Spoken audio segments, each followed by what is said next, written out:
Fala galera, sejam muito bem-vindos ao canal e se você gosta de conteúdos de Big Data e Machine Learning, já deixa o like e se inscreva.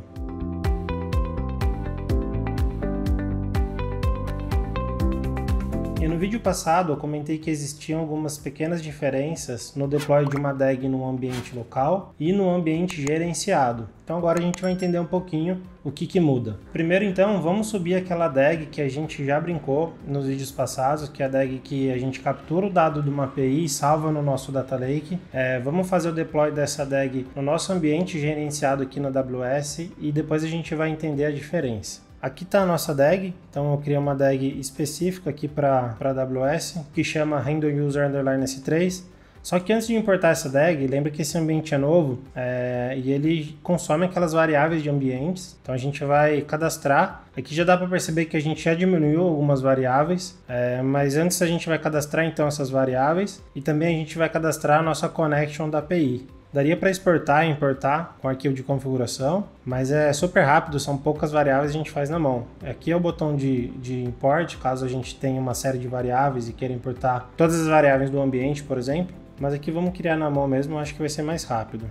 Então são duas variáveis, né? Essa compression e o valor da variável é snap. E a segunda variável é o bucket name raw, né? Que é o raw data lá do nosso data lake.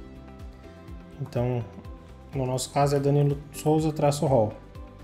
Beleza, variáveis criadas, então. Agora o próximo passo é criar a nossa connection aqui de HTTP. Então, o nome da conexão é handleuser_API. Então, vamos lá na seção de conexões. Adicionar. Com ID é esse. Tipo de conexão HTTP. E o host, já tem até salvo aqui, https://handleuser.me. Beleza, variáveis e conexões cadastradas aqui. Então agora a gente importa a nossa DAG, provavelmente ele não vai dar erro. E como que a gente importa então? A gente vem lá no nosso bucket, dentro do nosso diretório DAGs, e a gente joga nosso arquivo Python aqui. Então vamos lá, vamos acessar aqui o nosso diretório e enviar para lá. Nosso diretório de DAGs eu deixei lá no /opt airflow DAGs, que é onde fica o meu desenvolvimento local. Eu simplesmente arrasto então para cá a nossa DAG e dou um upload.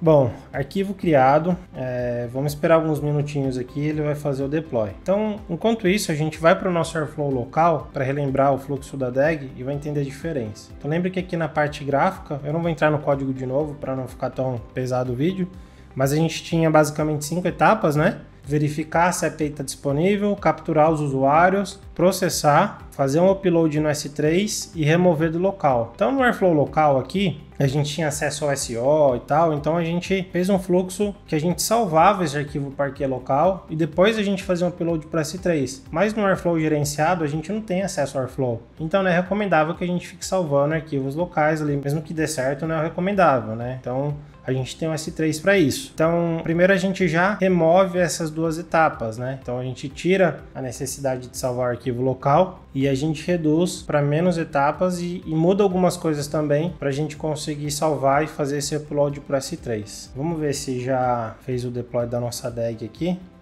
Tá, ele ainda não fez, tudo bem. Vamos olhar o nosso código então para ver o que muda, tá?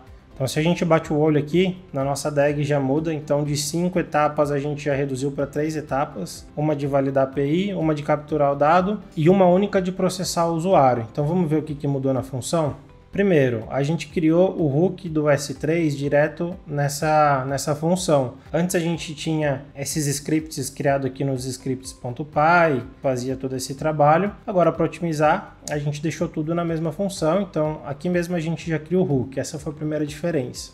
Aqui não muda nada, né? A questão de pegar o dado da XCOM e transformar em parquet. E aqui tem a primeira diferença. Como a gente não tem mais acesso ao ambiente local, o que a gente precisa fazer? Salvar em algum buffer esse parquet e depois a gente subir para o S3. Então a gente usou o string.io e o bytes.io do Python para ser esse local temporário de armazenamento. No nosso caso, a gente está armazenando o parquet, então a gente usa o bytes.io. Se fosse um arquivo de texto comum, poderia ser o string.io. E aqui, para ficar bem fácil, eu coloquei um if, né, bem didático aqui para entender. Se a gente for salvar em CSV, então ele vai criar um string.io, e se a gente criar um parquet, ele acaba criando um bytes.io. E aí ele salva então o nosso data frame dentro do bytes.io. Aqui eu monto a key, né? Então, para quem não lembra, key é o nome do arquivo que vai ficar salvo lá no S3.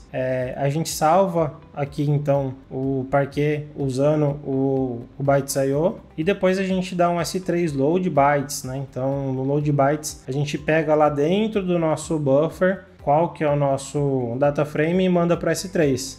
Se for TXT, existe um comando também lá dos hooks que é o load string, tá? Então quando a gente precisa interagir com o hook lá no Airflow, a gente abre, vê a documentação e consegue ver qual que é o tipo de recurso que a gente precisa utilizar de acordo com a nossa necessidade. Então, de código, o que muda é isso. Resumindo, a gente não tem mais o acesso local, a gente usa as libs do Python string.io ou bytes.io para armazenar o nosso parquet temporário e depois a gente pega esse arquivo desse local temporário e faz o upload diretamente para o S3. Vamos voltar lá para o nosso Airflow da AWS e ver se já carregou a nossa DAG.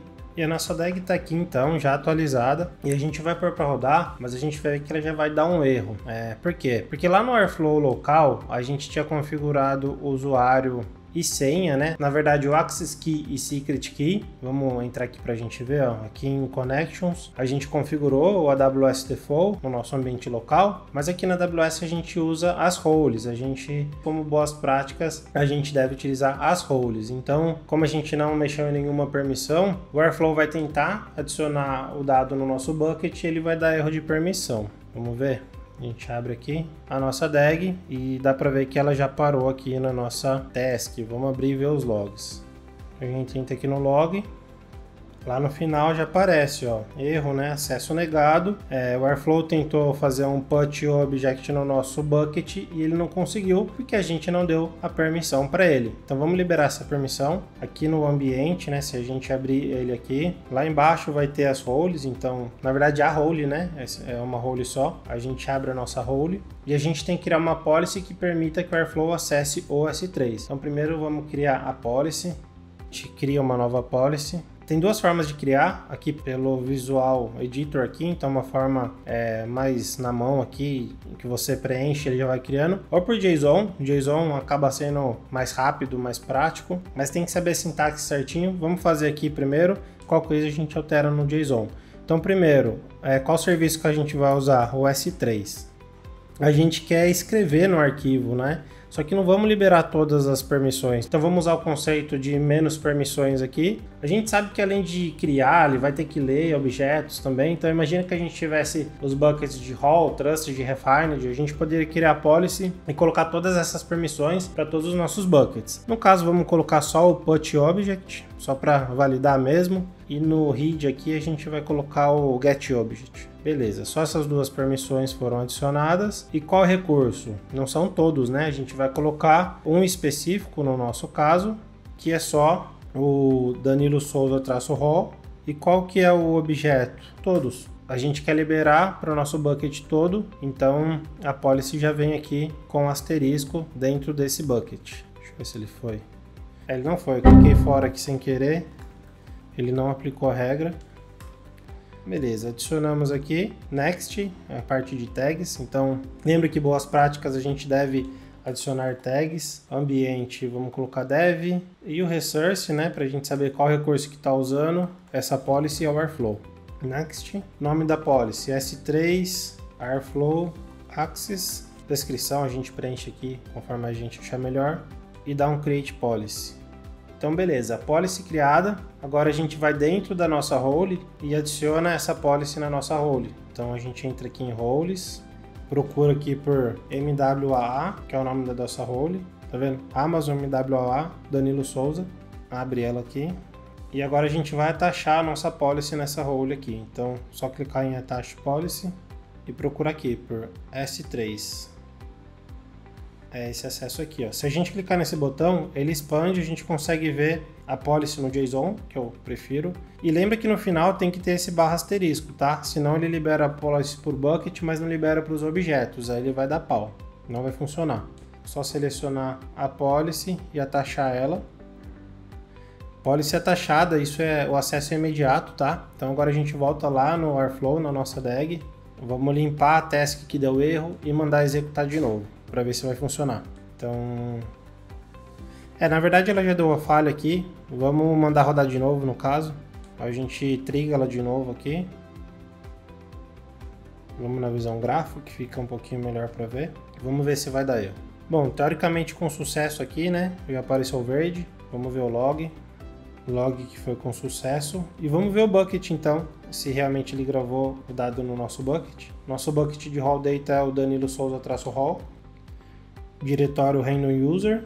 A data aqui, né? 18/1, tá certo? Data de hoje. E o arquivo aqui salvo. Então dá para ver que ele conseguiu executar aqui, salvou o nosso arquivo Parquet e a DAG funcionou com sucesso. Então esse vídeo serviu para vocês entenderem um pouquinho das diferenças de executar uma DAG local no ambiente de dev e uma DAG no ambiente gerenciado. Nesse caso aqui a gente teve duas principais diferenças, né? Que no ambiente gerenciado a gente não tem acesso ao servidor local do Airflow, então a gente não deve tentar querer usar file system local, nada disso. E também a questão de segurança, que na AWS a gente trabalha com as permissões nas roles. Então é isso aí, espero que vocês tenham entendido. Deixa o seu like e se inscreva. Valeu!